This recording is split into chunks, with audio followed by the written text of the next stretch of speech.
Well, our chief correspondent, Kaveh Solokol, has joined Mark Schwarzer, Ash Williams and myself on the sofa. Kaveh, go on, and this is a big one. A lot of Chelsea fans waiting with bated breath. These links, Cole Palmer to Man United, where have they come from? What do they mean, Kaveh? I think that people are putting 2 and 2 together and coming up with 5. He's had a difficult season. He's had lots of injury problems. I think there have been some issues behind the scenes about how his injury problems have been managed. Yep. Sometimes he hasn't looked particularly happy when he's been playing for Chelsea, and when he's been scoring, he hasn't been celebrating in the sort of way that he used to. But I think that is just down to his injury issues. Yeah. But that has led to reports that he's not happy in London, he misses life in the Northwest, he grew up being a Manchester United fan.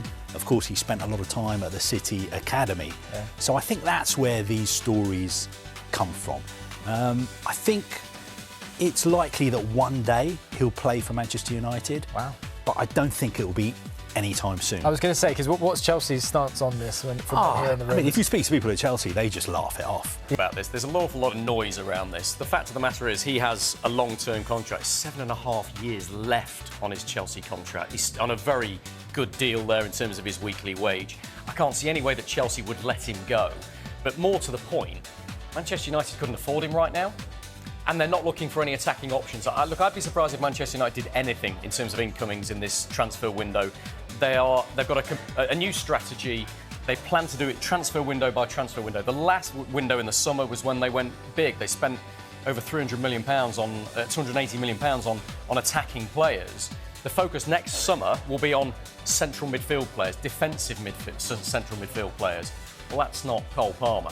I can't see how he would necessarily fit into the United squad right now. He is not a priority for them.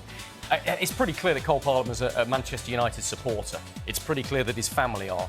I think there's some suggestion, and from the people I've been speaking to, some truth in the fact that he's maybe not settled as quickly as he would have liked in the southeast, and that he's still got a lot of family up in the northwest. So maybe there's a pull to draw him back there.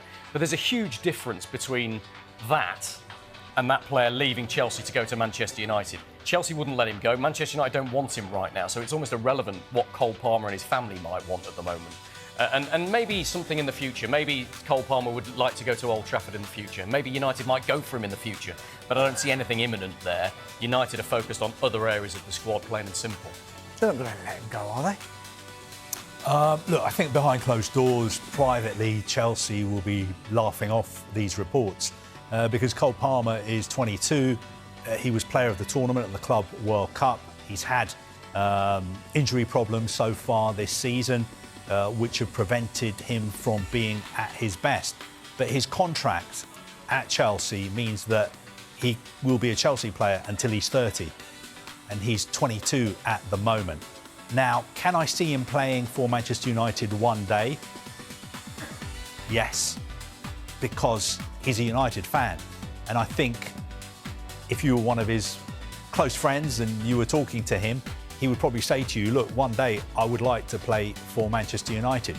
But just because he grew up a United fan doesn't mean he's going to end up playing for them. I mean, he was a United fan, but he ended up at the Manchester City Academy. Yeah.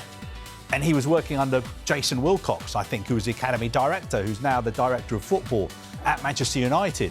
And there are very good relations between Chelsea and Manchester United. So if United were really interested in signing him, all they would have to do is pick up a phone and call Chelsea. And I'm sure that would never happen. And if it did, Chelsea would just say, are you having a laugh?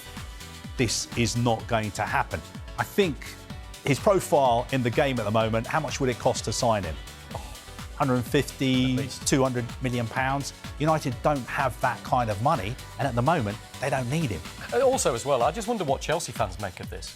If there was to be any revelation of truth in this, what would Chelsea fans say about one of their star player, a player they absolutely worship, potentially thinking and saying, I want to get to Manchester United, you know, where, with all due respect, United are not at the same level that Chelsea are at the moment.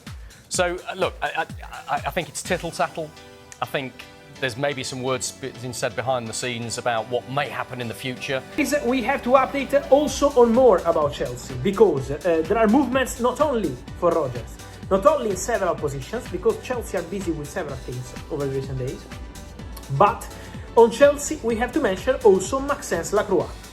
Because for Maxence Lacroix, Chelsea remain in absolutely active and concrete talks with Crystal Palace.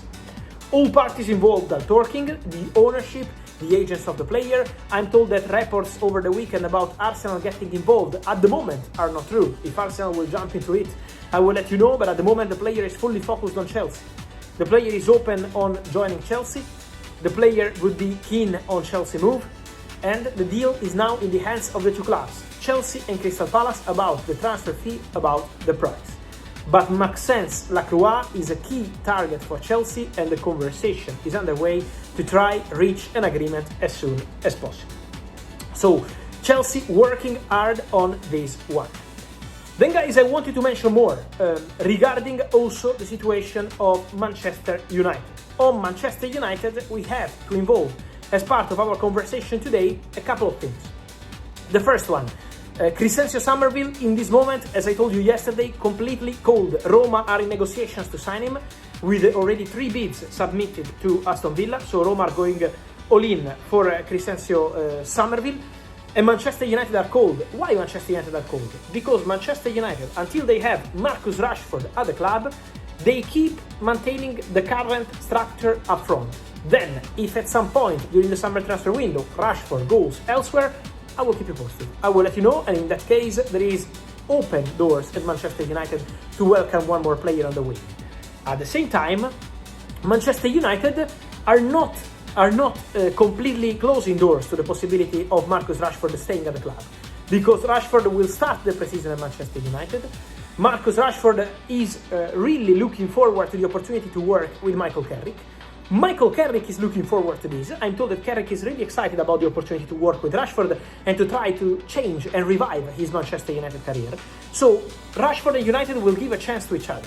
Then, after that, we will understand if they will continue together or if the player will leave Manchester United over the summer transfer window. But that's why nothing is developing around Crescencio Somerville. Another player, for example, appreciated by Manchester United is Iliman Ndiaye at Everton. Is another player they like, but Manchester United are not progressing because of this Rashford situation. So, in case of any development, any changes, I will let you know. For Iliman Ndiaye, many clubs have been calling. For example, I told you about United, clubs from abroad. A few weeks ago, also Aston Villa had some conversations. But for Iliman Ndiaye, it's important to say that he's very expensive. He's a really important player. So that's why we have to understand what's going to happen there. For Everton, he's a crucial player. Then, on Manchester United, let me add something also about a young talent signed, 18-year-old, a similar kind of signing to Aiden Haven, a player they signed out of nowhere from Arsenal and did fantastic, so it was a fantastic investment. Now they signed a talent from Tottenham. Tynan Thompson is the name. Save the name, because people say he's very talented. £4 million guaranteed fee, £4 million add-ons, sell on close to Tottenham, and deal done. So Tynan Thompson, new talent for Manchester United, a winger that, yes, is going to be part of the academy, but is also going to be part of the first team training, and so will have his opportunities. Some players like Aiden Heeman, when they have this opportunity, then they get into the first team on a regular basis. Let's see what's going to happen with this talented boy.